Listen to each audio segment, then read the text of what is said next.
नमस्कार, जय हिंद। ऐसे चैनल से मैं हूं प्रदीप। डेली करंट अफेयर्स की सीरीज में आपका बहुत बहुत स्वागत करता हूं। दोस्तों, इसका पीडीएफ डाउनलोड करने के लिए आप टेलीग्राम ग्रुप को ज्वाइन कर सकते हैं, जिसका लिंक वीडियो के डिस्क्रिप्शन में दिया गया है। साथ ही अगर आपने चैनल सब्सक्राइब नहीं किया तो जरूर कर लें और बेल आइकॉन को प्रेस करना ना भूलें। चलिए, इसमें हमारा पहला टॉपिक है बिहार बजट में उच्चतर शिक्षा के लिए महिलाओं को प्रोत्साहन। ठीक है, आपको पता है कि राज्य सरकार के द्वारा अभी जो स्कूल जाने के लिए लड़कियों को प्रोत्साहित करने के लिए साइकिल और पोशाक की व्यवस्था की गई है। अब इससे क्या होता है, साइकिल वगैरह से जो लड़कियां हैं वो अपने घर से दूर हाई स्कूल की शिक्षा के लिए या उच्च जो हायर एजुकेशन है वहाँ पर पढ़ने के लिए वो जा सकती हैं।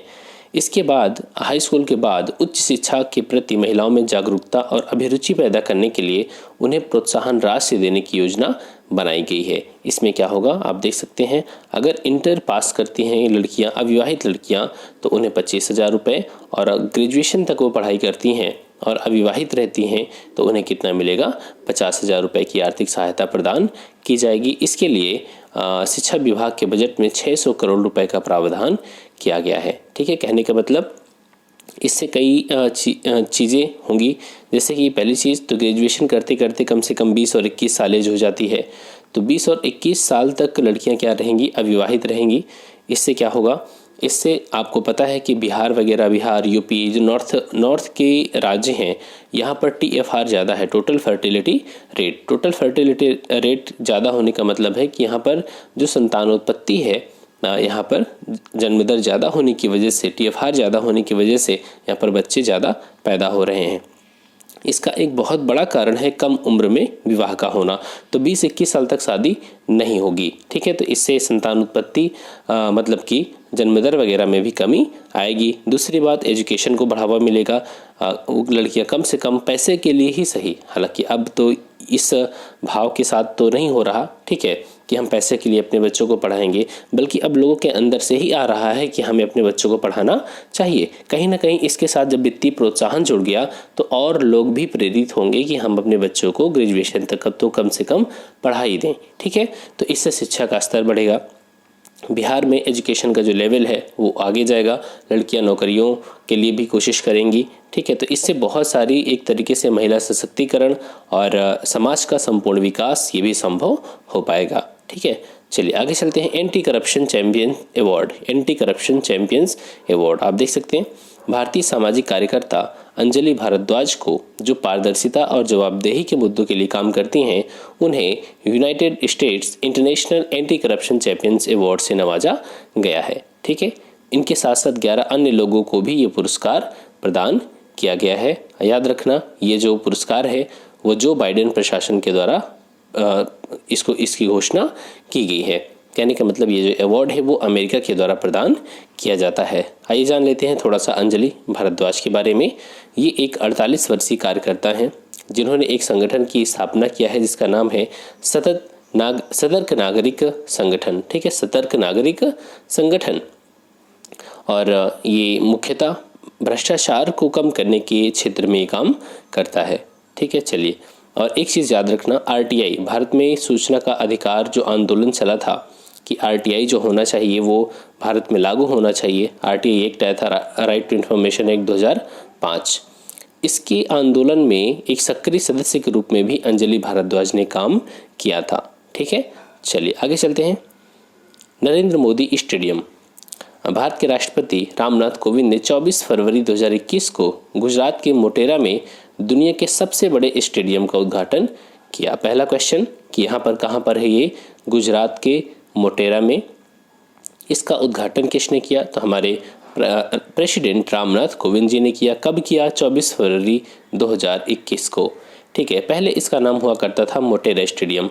ठीक है, अब इसका नाम बदल करके नरेंद्र मोदी स्टेडियम कर दिया गया। हालांकि मुझे लगता नहीं कि हमारे देश के किसी जो प्रधानमंत्री बन चुका है उसके नाम पर किसी स्टेडियम को रखने की आवश्यकता है, क्योंकि वो इंसान तो एक दुनिया के सबसे बड़े लोकतंत्र का कोई अगर प्रधानमंत्री है तो उसे किसी पहचान का मोहताज नहीं होना चाहिए। ठीक है, अब ये कैसे हुआ है, नाम बदला गया, अच्छा खराब ये वही लोग समझ सकते हैं। चलिए, यह स्टेडियम मेलबर्न क्रिकेट ग्राउंड को पछाड़ करके दुनिया का सबसे बड़ा स्टेडियम बन गया है। इससे पहले जो ऑस्ट्रेलिया का मेलबर्न क्रिकेट ग्राउंड था वो दुनिया का सबसे बड़ा स्टेडियम था, लेकिन अब ये स्टेडियम दुनिया का सबसे बड़ा स्टेडियम है।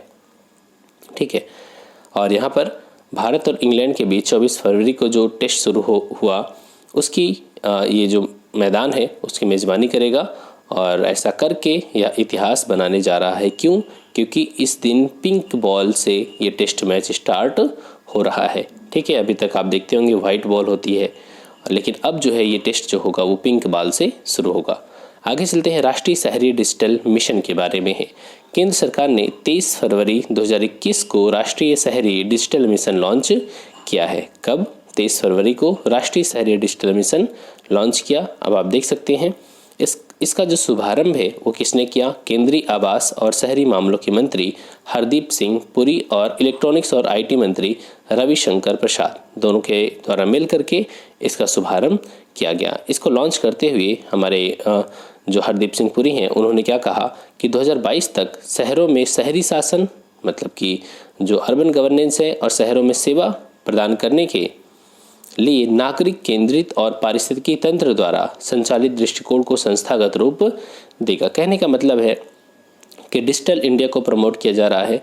ज़्यादा से ज़्यादा कोशिश हो रही है कि सभी सेवाओं को डिजिटली फॉर्म में आम नागरिक तक पहुंचाया जाए। ठीक है, तो उसी के संदर्भ में ये सरकार के द्वारा एक प्रयास किया जा रहा है। ठीक है, चलिए आगे चलते हैं। कर्नाटक में फूल प्रसंस्करण केंद्र स्थापित करने की योजना। फूल प्रसंस्करण केंद्र, आप जानते हैं कि जैसे आप केचप खाते हैं, जो सॉस होता है वो टमाटर वगैरह से बनाया जाता है। टमाटर क्या है? यहाँ पर एक रॉ मटेरियल है। ठीक है, इसी टमाटर को प्रोसेस करके क्या बनाया गया है? सॉस बनाया गया है, या केचप वगैरह जो आता है वो सब बनाया गया। ठीक है, तो केचप तो एक नाम है और बाकी उसके अंदर तो सॉस ही है। तो टमाटर से कई चीज़ें बनती हैं, जैसे कि गेहूं का आटा। ठीक है, गेहूं का आटा है, उस आटे से ब्रेड बना। ये ब्रेड क्या है? प्रोसेस्ड फूड है। ठीक है, इसी तरीके से कई बार ऐसा होता है, जैसे लॉकडाउन लग गया, तो लॉकडाउन के दौरान जिन किसानों के खेत में फूल था उन्हें ये लगा था कि शादी विवाह का मौसम आ रहा है, मतलब शादी विवाह का समय आ रहा है और इस समय हमारे फूल बिक जाएंगे, लेकिन अचानक लॉकडाउन की वजह से उनके सारे फूल खेत में पड़े रह गए, उनका पैसा डूब गया, नुकसान हुआ। तो यहाँ पर क्या होगा? इन चीज़ों से निपटने के लिए फूल प्रोसेसिंग सेंटर की स्थापना की जाएगी। ठीक है, कर्नाटक का बागवानी मिशन इनके सहयोग से एक फूल प्रसंस्करण केंद्र स्थापित करेगा। किसके सहयोग से? इंटरनेशनल फ्लावर ऑक्शन बेंगलोर की सहायता से। इससे क्या होगा? जो अनबिके फूल है, जो फूल बिक नहीं पाए हैं, उनको उपयोगी उत्पादों में बदलने के लिए मदद मिलेगी।